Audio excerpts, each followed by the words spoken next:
Welcome to 3countcommentaries. Today we're going to be talking about Smackdown from August the 12th, 2022, which was the best episode of Smackdown that has been in a long time, if we're being honest. So, there's no real notes to discuss, really. There was a WrestleMania launch party. I guess we'll talk about that later, because I don't know that much about it. Anyway, we start the show with the women's tag team tournament. Raquel and Aaliyah defeat Shotzi and Xia Li. All these thrown together teams. My oh my. Raquel Gonzalez is still beaming out there. She's still smiling a lot. This match was very, very sloppy. I thought at some point certain people were going to die. I thought I thought she had a malfunction at one point. I don't know what's going on. Sonya Deville and Natalya was out there making fun of them for some reason. Making fun of both teams and got beat up by both teams. I was like, oh my goodness. Now, Shotzi's malfunction, I think, was the sliced bread spot. So she's supposed to do the grab the head, run up the turnbuckle, flip over. She seemingly grabbed the head, ran over to the turnbuckle, and it was like, how do I do this again? And I was like, oh boy. Also, Raquel continues to crush people with that Vader bomb that she does. I mean, that thing looks like it absolutely kills you each time. It doesn't look safe at all. It's like her entire body weight just falls on you. Xia Li was mostly invisible in this match. She didn't really do much of anything. At least not to stand out. And Aaliyah, well, outside of almost breaking her goddamn neck, she didn't really do much of anything either. Raquel and Aaliyah win with the Chingoa bomb. Okay, let's just move on.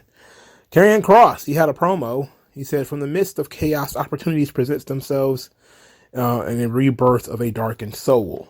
Then he said that it must be nice to be the chosen ones, like Drew McIntyre and Roman Reigns, because they were cast out of paradise, discarded like broken toys. And they spent an entire year waiting for the perfect chance to strike. And now they have. And in the end, everybody pays the toll. So Drew McIntyre goes to the ring. He said that he gets it. The guy's been waiting for a year. But his hands are a little full right now. But when the time is right, he's going to give Kross 3 options. A knockout, a trip to the hospital, or the graveyard. Then he reminded everybody that Roman Reigns was not here. And said that it took sacrifices. And he had to sacrifice the Usos and Heyman and use a ton of weapons to beat Brock Lesnar. Well, he beat Brock Lesnar with me own 2 hands. Me own 2 glorious hands. Then he says that Roman is making up places and that the Island of Relevancy isn't a real place. This led to Scarlett coming out there to distract Drew McIntyre. And she was succulent as usual. The Usos ended up attacking Drew McIntyre from behind, and they ended up fighting McIntyre. McIntyre fought back a little bit. They ended up dropping him with the 1 and done. Then they looked to Scarlett and tell her that, a warning to Kross that if he gets in the way of Roman Reigns, they're going to put his ass down too. All right, so this, of course, led to that silly tag team match that we had later.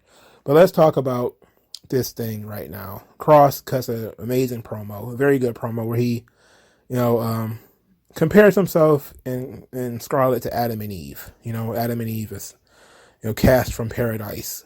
And I think that was an excellent, piece of business right there. Especially in comparison to Roman and Drew. Drew McIntyre has been through it. I think that would be a nice little thing to discuss maybe later. I know they're going to want to harp on the straps and the mask and everything, the gimp mask and stuff like that, but they really should focus a little bit on the conception that Drew McIntyre was once, booted from paradise, if that's how you want to put it.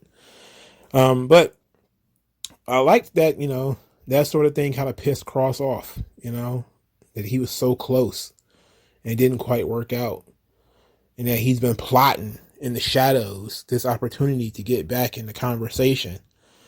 And what better way than to take out Drew McIntyre? And I like that McIntyre's in more than one feud. He's seemingly feuding with, two or three different guys here. So they have a way of making McIntyre feel special and feel important. And he has improved quite a bit since, I don't want to say since the change, because he was always sort of upwardly mobile in one spot, but it just seems like McIntyre just was stuck in a rut. And now I think that, he's kind of being a little bit more himself. He's a little bit freer, I guess we could say. But he still hasn't, increased his position yet. And his position can't really increase until, he wins one of those titles. But I really liked the Kross stuff. I think that's been really good. And I like that they actually reintroduced him in terms of, a character with a promo, for Christ's sake. They could have did a vignette, but a promo was perfectly fine. And it told people, it addressed the elephant in the room, but it also moved on. It moves forward. And that was the most important thing, is that Kross was moving forward with his plan to get back in the thick of things. And McIntyre having time to address both Roman and Kross was really good. Now the Usos, such a difficult night the Usos had. They ended up opening the door when Sami Zayn came a knocking.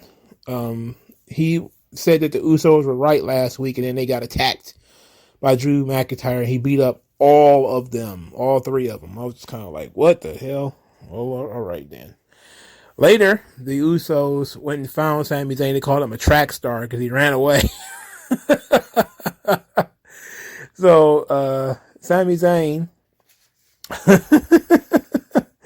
after running away, the Usos said, come on, we're going to call out McIntyre. So they do. They went out there and they told Drew to bring his ass. And they challenged him to a tag team match. So Drew comes out there to fight by himself, essentially. And it's a handicap match. Essentially, it's Roman versus the Usos. Then in about maybe the early, middle part of the match, Madcap Moss comes to the ring to help him out. Pretty random, but all right. Madcap Moss. Sami Zayn came out there. He did some light distraction, but nothing too distracting. And the Usos lose. The Usos lost. The unified tag team champions lost to not only a makeshift tag team, but they lost in a match in which they had the first, 3 or 4 minutes, which was handicap. And I was just, some things change and some things never don't change at all. You would think that, hey, Vince isn't there anymore. They're not going to do stupid shit like beating the tag team champions with makeshift tag teams. But nope, that has to remain. All the other stuff we're doing, perfectly fine, thumbs up. But this dumb shit is going to remain. That we beat the tag team champions. This should have been an easily disqualification situation. This should have been the Usos hit a guy with a chair. They do something crazy to Madcap Moss and he gets counted out or something. This makes no sense why they would do this. Even if your plan was to put some heat on Drew McIntyre, to give him the upper hand in this feud, even if that was the goal, it's not a good way of achieving that goal. Because the Usos right now are a team with no contenders. And they get beat by a random ass tag team that they called out. This is dumb. This is fucking dumb. I don't see now, of course, they're going to put the blame on Sami Zayn. He's obviously going to be the one who's going to take the L in this situation. But you just shown the world that you don't really care about your tag team division. Still don't care, despite the fact that you are, showing renewed efforts in other divisions. You're still showing that you don't give a shit about the tag team division, which is unfortunate. All right, so let's move on, because that was dumb. The Viking Raiders were supposed to have a match with Kofi Kingston. At least that was the plan. It was supposed to be Ivar. I don't know which one that is. I think it's the fat one. Kofi attacked them during their entrance with kendo sticks. And then they reminded themselves, hey, we have shields. So they started blocking the kendo sticks with the shields and ended up beating Kofi Kingston's ass. The alley-oop into the shield was pretty nice.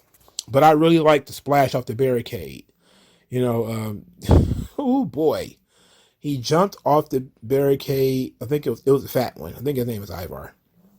He jumped off the barricade and splashed Kofi, and Kofi about died.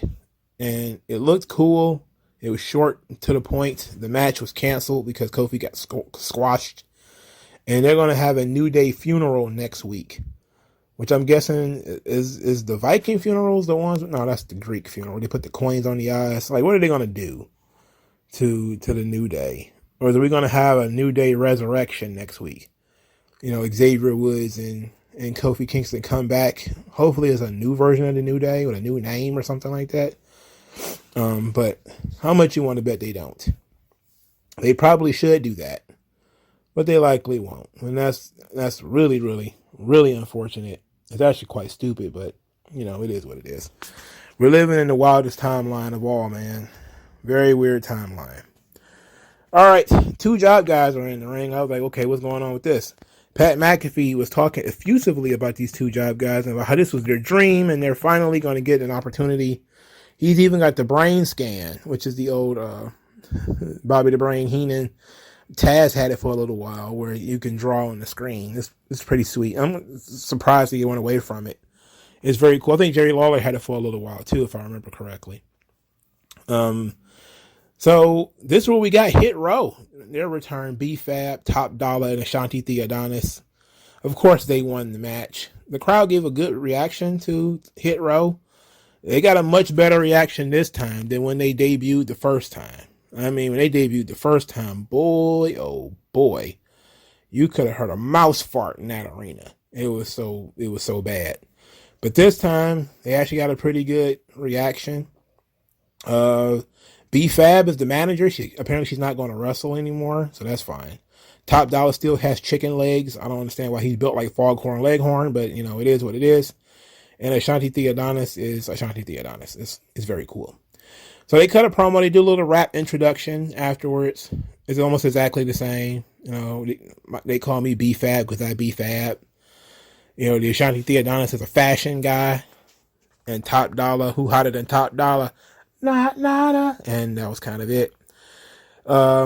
This was perfectly fine. I'm not upset about Hit Row returning. I actually liked Hit Row. The problem that I had is that I was tired of rapping gimmicks, you know, and I just felt like Hit Row and the Acclaimed being on at the same time, with both doing rapping gimmicks, they were killing me with the rap gimmicks. I was so burnt out on rap gimmicks. I was tossed, as my friends in the UK would say. I was tossed off the rap gimmicks. I was quite cross with them. But Triple H continuing to bring all his toys back. This was a good decision. Now, I don't know why you would bring back a tag team, you know, which was a great idea, and beat the Usos on the same night. You should be putting them on a collision course because Hit Row is the only team the Usos ain't beat.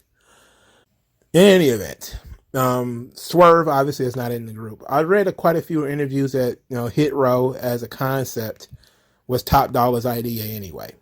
So when they called themselves the OG3, I got it, you know, because Hit Row was Top Dollar's idea in the beginning, you know, and I think this was pitched to Swerve, and he sort of just kind of signed on to it, or it was Triple H's idea to add him or something like that. It was one of the something, but I know it was Top Dollar's idea.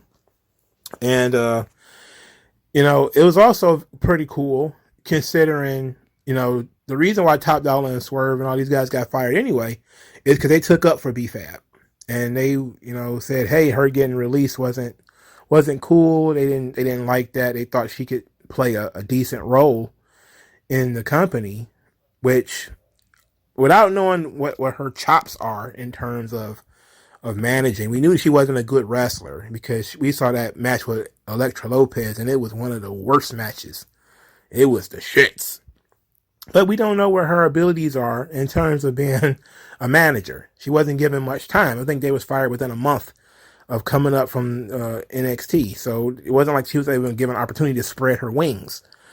So they were kind of offended and upset that, you know, B-Fab got fired. And that's kind of what led to them getting fired. It was like, hey, they was being, you know, being a little out of the box because they didn't really have any clout to be making any arguments about who should be working there and who shouldn't be. But, you know, they felt like it was the right thing to do. They stuck by her and they ended up all getting fired. So it was what it was. But I'm more of a Swerve fan than the rest of these guys. I think I've said that before.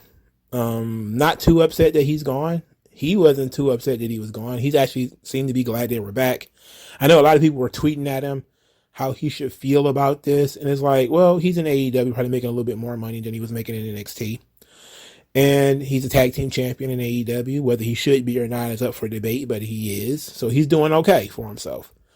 And to see his friends doing okay too, I'm pretty sure there was like a win-win for him. You know, he's doing great. His friends are doing great. It's all good. The crowd, again, is, you know, more excited to see Hit Row because they did a better job of introducing them this time. And hopefully they maintain something. They get some momentum and they can maintain it. Hopefully. So there was a Judo Gene LeBell tribute, which is pretty classy.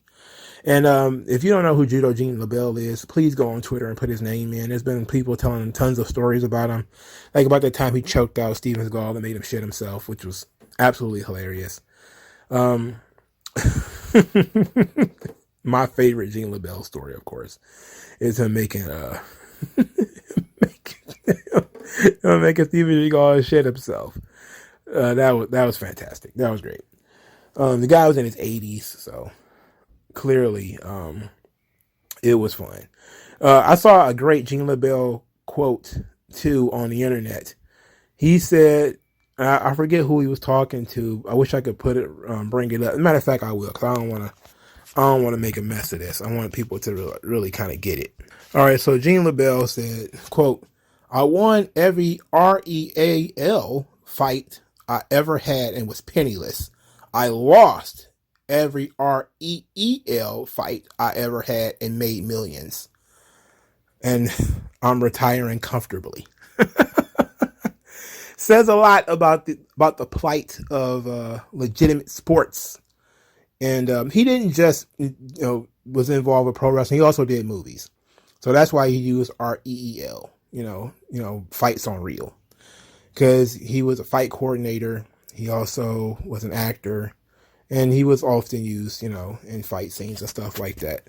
So it tells you, what MMA fighters and amateur wrestlers and all these kind of guys have been going through for ages. That, in their field, it's only now where those guys are making a lot of money. And that's only through UFC.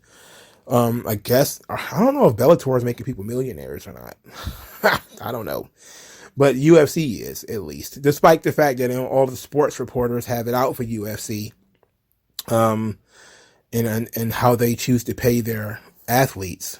We can discuss that. I don't see why we would, but we can discuss that if you would like. But who else is paying their wrestlers or, fighters more?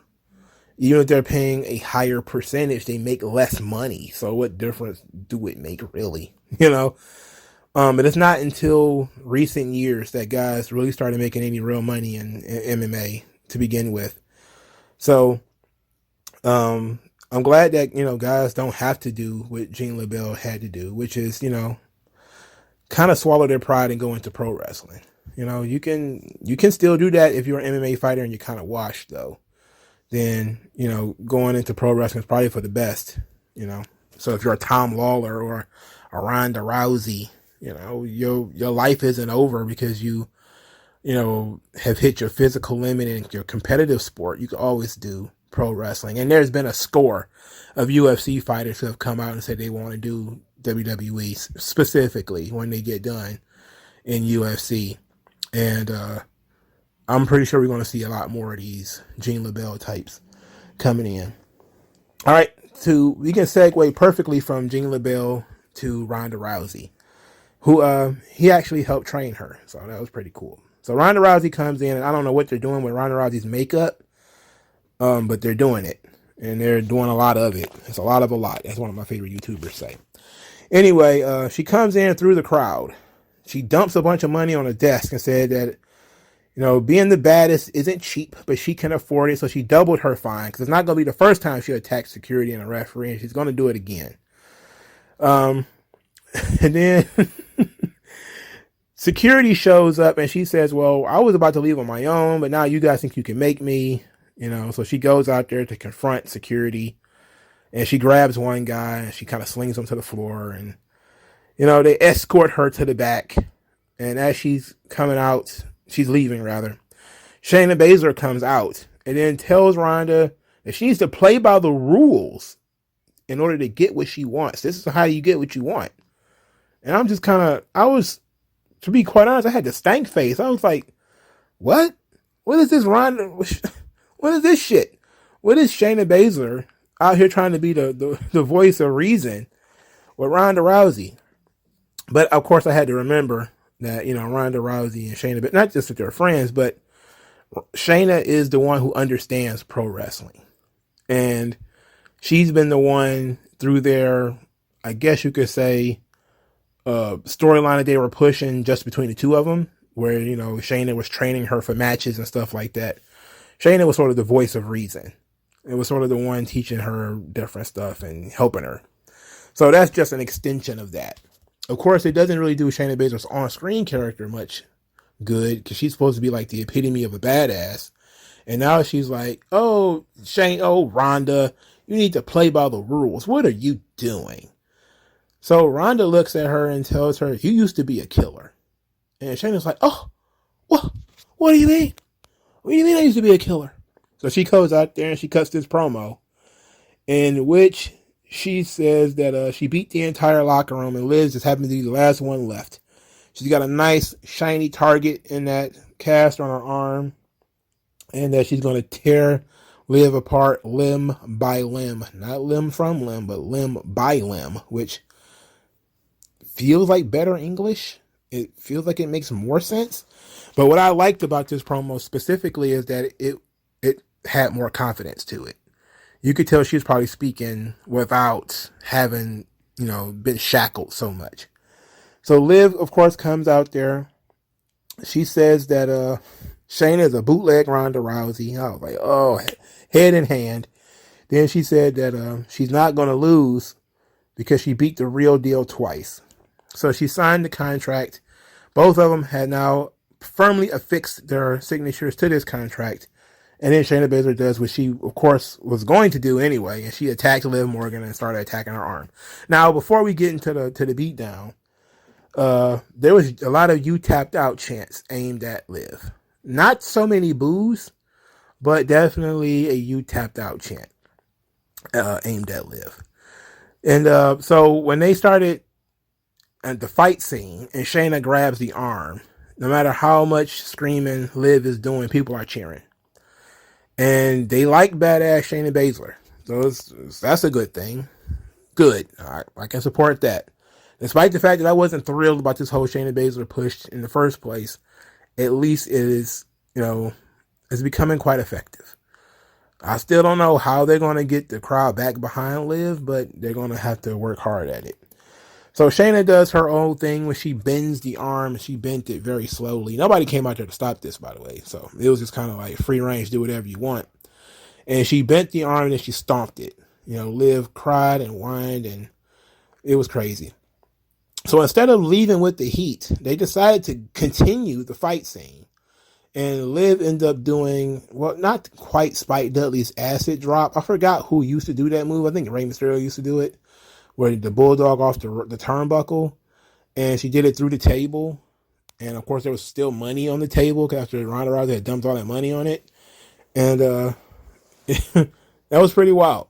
So Liv kind of won the segment by putting Shayna through a table, when we probably would have been better off with, Liv getting her arm stomped and then trainers and everybody coming out there to see if she's okay, which I think would have been a better end to that.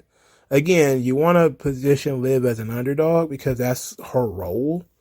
And I get it. Somebody asked how many matches does Liv Morgan win before she stops being the underdog. And it's like, well, the point of the underdog story is that you have to keep the person the underdog, you have to change the character. That's how it is. It's not a question of how many matches can Liv win and still be the underdog. It's what situations can we put her in where she will remain the underdog. And for people who would kind of question whether Shayna Baszler could beat her, They did the angle where she has the injured arm. So that makes her the underdog because now she's going into this match with this vicious MMA fighter and she's only got one arm. That should have been the story that we're going into this with, which is why we should have ended the segment on the heat and let Shayna Baszler, walk away and leave Liv there screaming and crying. And, let that, what Ronda said, marinate a little bit. She says, I'm not a killer. I'll show you. And she stomps that arm. I'll show you who's a killer.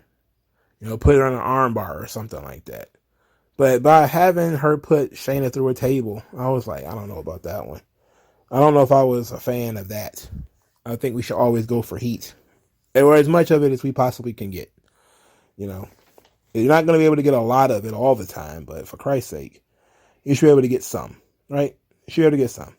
All right, so there was a promo for Nikkita, Lyons, and Zoe Stark. They made them both look like goofs. They basically said the same thing they said on Tuesday, that this is the opportunity of a lifetime, and they're going to be on SmackDown next week. Yeah, because they're wrestling Natty and Sonya Deville. And that Zoe Stark says that she can't sing or dance because, Nikkita Lyons says she sings and dances and she can whoop ass. And Zoe Stark like, I can't sing or dance.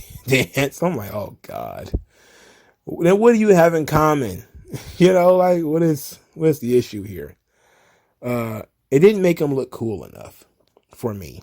And Nikkita Lyons is somebody that we're supposed to be making a big deal out of her debut. We should be definitely setting her up for success. And I don't think they did a really good job of it.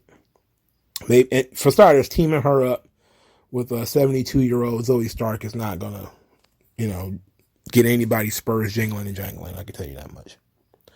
All right, so the WrestleMania block party actually happened. I didn't see any of this. I didn't know how to see it. I was just kind of like, what's going on here? I think it was in the middle of the day on a Thursday. The only thing I saw out of this whole thing was Snoop Dogg with a solid gold belt, which quite frankly looks fucking cool. And then Becky Lynch crip walking with Bianca Belair. And I just looked at that and I was like, you know what? I am not in favor of the crip walking. I don't like crip walking. Because no matter how people try to reclaim crip walking and it doesn't mean what it used to mean and all that kind of shit. I grew up, in a time where the Crips meant something, and what bothered me even more, I think was it Venus or Serena, which one of them that did the Crip walk at some tennis show. And I think they had a family member that got killed by the Crips. And I was like, what the fuck are these people doing? Like, what is up with black people and, wanting to popularize horrible shit like gangbanging and make it mainstream? Like, Snoop Dogg is as mainstream as going to get. He's been Uncle Snoop for longer than he was a gangbanger. I'm okay with him moving beyond that part of his life. But that crip walking shit needs to stay back in that part of his life. We shouldn't be, having people do that shit. To me, I don't know, maybe I'm just sensitive about it. But I don't like crip walking. I fucking hate it. It was funny to see Becky Lynch try to crip walk. It was hilarious. But at the same time, I cringed because it was cringy, But she's also a babyface now, so she can be a little bit cringy. It was still cringe as fuck, though. I know they had matches there, but I didn't pretty sure wasn't nothing I needed to see. So I didn't concern myself with it too much. I saw all I needed to see when it comes to, Bianca Belair crip walking. I don't even know what the purpose of this was. I think it was to sell tickets for WrestleMania. Like, WrestleMania is in like almost a damn year. Like, you got 6 months from now. Why? Okay, it's WWE. They're going to spend the money. Fuck it. Maximum Male Models. They were there and they were all lotioned up, glistening and shining and everything. And they were taking pictures. It's weird that they're not wrestling yet, but they're still doing character stuff, which is great. Maxine is directing this whole thing, and Max is unimpressed. He is very upset about what's going on here. He's not getting what he is looking for. And then Los Lotharios strolled up, and I instantaneously was like, this is the perfect first feud. If I was going to fantasy book it, this still would have been the first feud I'd have went with, because they are doing Los Lotharios' gimmick. So Los Lotharios showed up and said that they're the most handsome tag team in WWE. And of course, Max Dupree gets very, very close into Angel Garza's face. And I'm talking very close. They were like almost chin and chin at one point. It was quite creepy. Anyway, Max told Los Lotharios that they are not Maximum Male Model's potential, to which they responded that they weren't talking to him anyway. They were talking to Maxine Dupree, and she had a nice little grin on her face. Max didn't like that. He didn't like that at all. You know, that his sister, was looking at, gave Angel the eyes. Like, they were ready for a kiss cam segment. Okie dokie. So, Los Lotharios and Maximum Male Models, it's good. It works. Los Lotharios are luchadors, so they can make great baby faces because they do high flying moves and they can pop the crowd. They also are very charismatic guys. Glad to give another opportunity. Vince he saw something in them clearly. That's why he put them together, and they put a tag team. They did the kiss cam stuff. But at the same time, they were losing handicap matches, and then they would go have times where they wasn't on TV. It's like, okay, cool. So Triple H now has virtually a clean slate with Los Lotharios, where he can come in and turn on babyface, which apparently he's going to do, and give them a feud with Maximum Male Models. And eventually they're going to, this is kind of, them not being Maximum Male Models material. Like, why would they want to join that anyway? But I guess we'll figure out if, they really want to join it, or they just want to steal Maxine because, they're lover boys. This is kind of what they do. And we'll get there. But this is very interesting, and I think this is a really good first feud for both groups. Ricochet was out there bouncing around like he had ADD, talking about how excited he is for the future, and now he's locked in. He's ready, set, go, ready to shoot out into the moon or whatever the hell. And I was kind of like, oh, he's got so much energy now. He's so glad Vince is gone. He don't know what to do with himself. He don't have to, he can walk around with his chin up all of a sudden, like, finally, Triple H is spending time with me. And it's going to work out. Holding out hope, not getting fired, not quitting when everybody told me to quit. It's finally going to work out for your boy.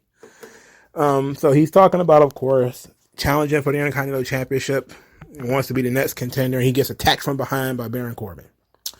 Baron Corbin doesn't do anything to him. He just knocks him down and then tells him it's not over. And I was like, oh boy. That's unfortunate. Sucks for you, Ricochet. You're stuck with the Baron Corbin situation now.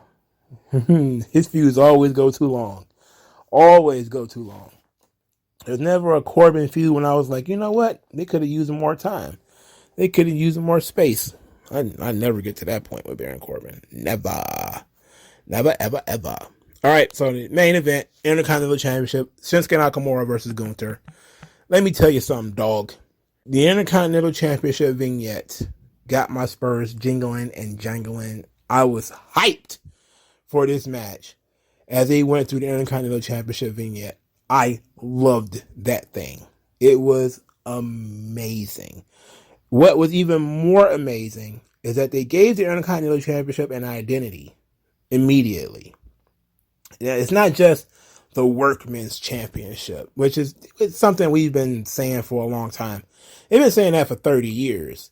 I know Bruce Pritchard went on his podcast once and completely disregarded it, and no one's ever called it that. No one's ever said that. And now they're saying it on TV. They're defining what the Intercontinental Championship is. Michael Cole is in commentary talking about how the Intercontinental Champion is the guy who goes from town to town. He is, the workhorse. It's the workhorse title. And then I think it was Pat McAfee who called it the Blue Collar Championship. And I was like, fuck you, that is right. That's perfect. That is the perfect way to look at things. It is the title for those who are not the most glitzy, the most glamorous. It is the in-ring championship. And between Michael Cole and Pat McAfee, they did such a great job of reestablishing what the Intercontinental Championship is, and it having a different context than the world title. The world champion cannot be there every week. The Intercontinental Champion will be there every week, will be defending regularly, will be making towns, and now apparently will be main eventing shows. Between what they were doing on commentary and that vignette, the Intercontinental Championship skyrocketed a lot more in what it meant. Just in one evening, they did a really good job of putting the Intercontinental Championship over strong as something that was extremely, extremely important. Now, the question remains is, did they say anything that couldn't also translate to the United States Championship? And that's kind of where we want to get the idea that, okay, now we've defined the Intercontinental Championship. We know what that belt means. We know how it matters, why it matters. Are we going to do something similar for the United States title? Because I didn't hear that level of appreciation for that belt. Now, they did a vignette for it. They talked about the prestige of it. But the U.S. title always kind of felt like an alien belt in the WWE because it has that rich, deep NWA history. And that WWE has always kind of been leery about digging into that. I don't know why. Do you mean you own it, for Christ's sake?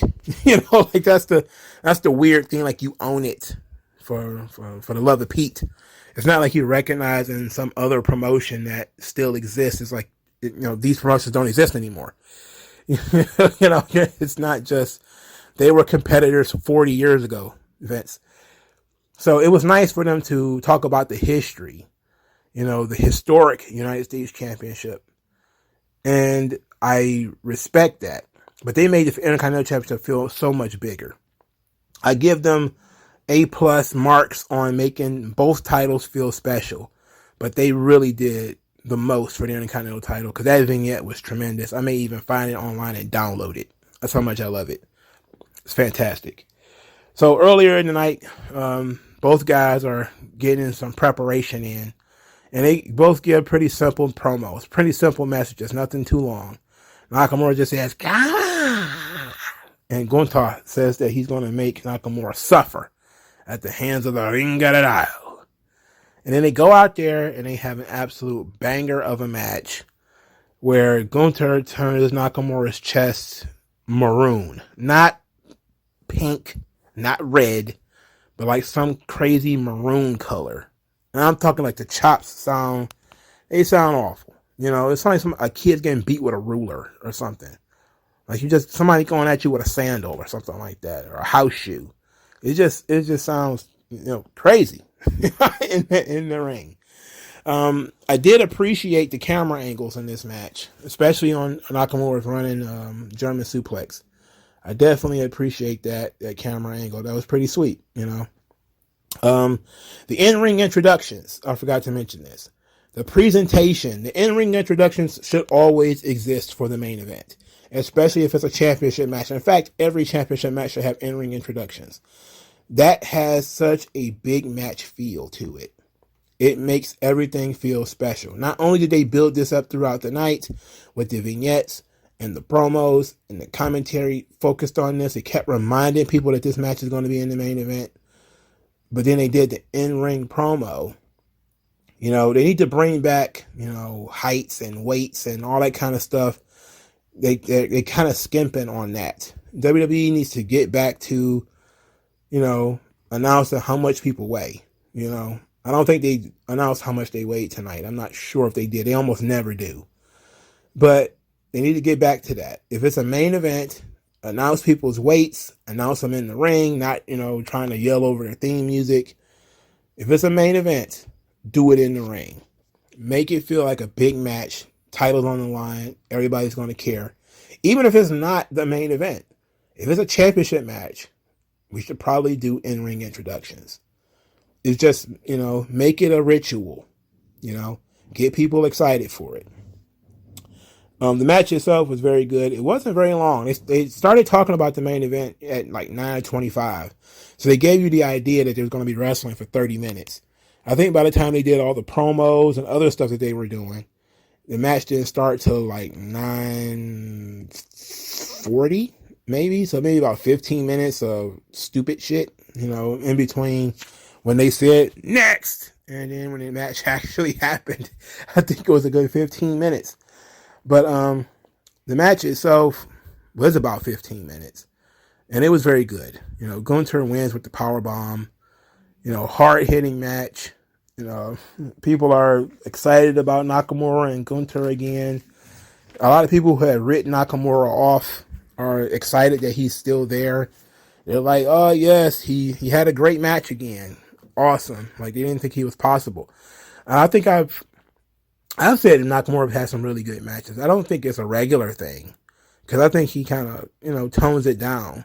Like, he knows when to turn it up and when to turn it down. I think he's got a good barometer of that. But I think his match with Rusev was very good. I think a lot of people forgot that it happened. But I think his match with Rusev was very good. Now, do I think he's having the same kind of matches that he was having in New Japan? No.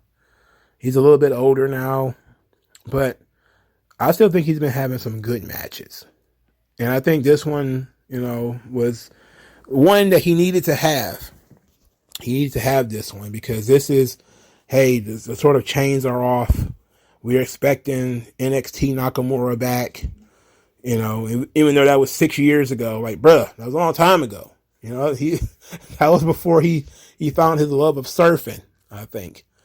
But he really killed it here. He did a great job, made Gunther look tremendous. The only problem I would have is I think Gunther's powerbomb is a little low impact.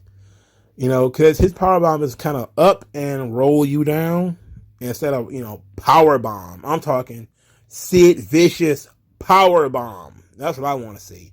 I don't want, dudes to bang off the mat. That's not entirely what Gunther does. He does a very light kind of powerbomb, and I'm not really a fan of it, to be quite honest. Especially a guy who's so hard hitting, his finisher to be sort of a light powerbomb is not cool. If he was like, just crashing guys into the ring like Undertaker or Sid or something like that, I think he'd probably, get over a lot more with the powerbomb. But his powerbomb is a little light. I want him to kind of stiffen it up a little bit. I know he probably don't want to hurt people because he does the pin combination with it. So he wants to make it safe because they can be safely on their shoulders or, not die. But I would rather him just, powerbomb dudes. At this point, Raquel's powerbomb looks far more vicious than Gunther's. Like, her powerbomb looked like you're dying. Like I saw her hit like Ronda Rousey one of them joints, and it like she put Ronda Rousey through the ring. So that's kind of the feel that I want. Like, right now, the harshest attack that Gunther does is his chops. They sound insane. I said that before. But his finisher seems kind of soft. So I just want them to stiffen that up a little bit. Maybe he needs to, I don't know. But his powerbomb technique, I feel like I have to critique that. It's kind of soft. But other than that, the guy's tremendous. Ludwig Kaiser, got to get a guy his flowers, man. He is excellent when it comes to mannerisms and character work. He doesn't have to say anything. He doesn't have to do that much. Like, Nakamura did the German suplex off the ropes, and then he went and faced Kaiser, and he told Kaiser, get out of here. And Kaiser sold it by backing away and being really exaggerated with his facial expressions and his body language. It was great. And it reminded me a lot of, like, when Randy Orton was younger.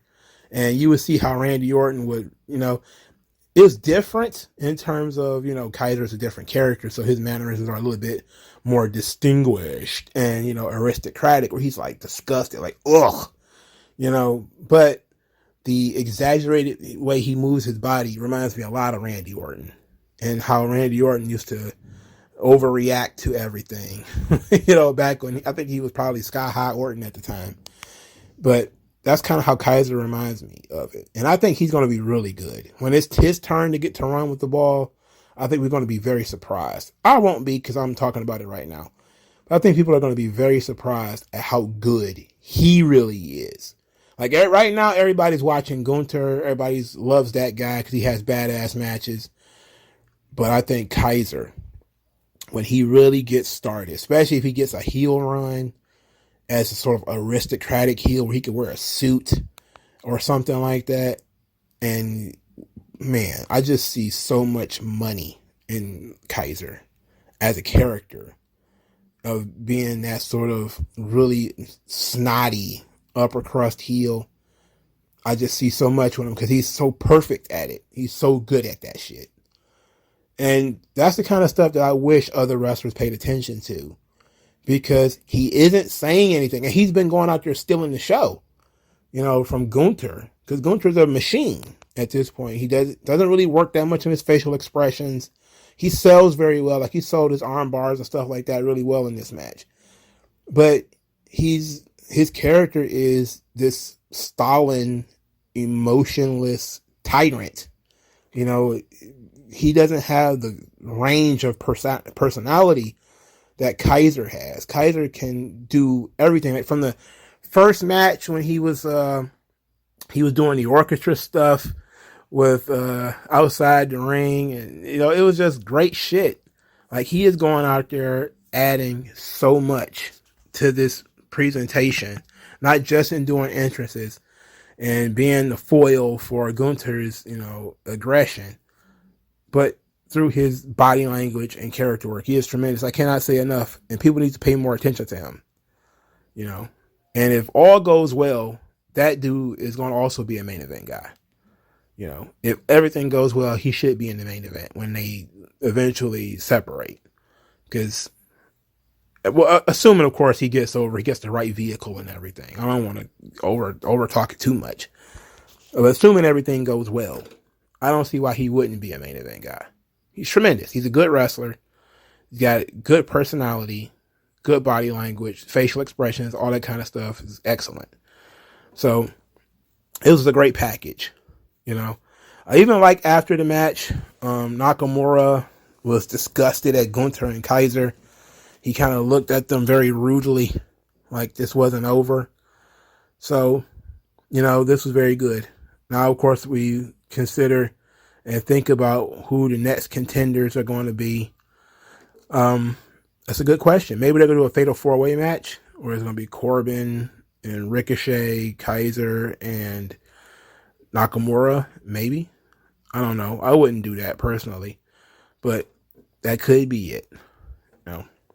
So this episode of SmackDown was much better than the previous week because they actually delivered on the things that they promoted, and they added so much importance to the Intercontinental Championship. The only skid mark I have is them beating the Usos. Liv Morgan's promo is still not strong, and the fans still aren't really behind her. That's why I said they should have ended on heat. Yes, she tapped out, but she still did win. So it is what it is. She can debate that. But the fans are now 100% behind Ronda Rousey because the finish at SummerSlam was stupid. They did it in a way that made Ronda Rousey look legitimate, like she really won. And now fans are behind Ronda as the aggrieved babyface in this situation, when they should be behind Liv, who is, the underdog babyface. But whatever. Those are the only things I really don't like. Like, I don't think Shayna Baszler or Liv Morgan, either one of them are strong promos. But I think they did a passable job here. They weren't awful. It was short and sweet and got to the point. They did enough. I just don't think they should have put Shayna through a table. I think that was kind of silly. But that was it. Shayna going through the table. The promos were kind of weak. The Usos losing. Those were the three things that I didn't like. Just about everything else on SmackDown was good to very good. So it was a good show. Let me know what you guys think. Like, share, subscribe, and I'll talk to you guys later. Peace.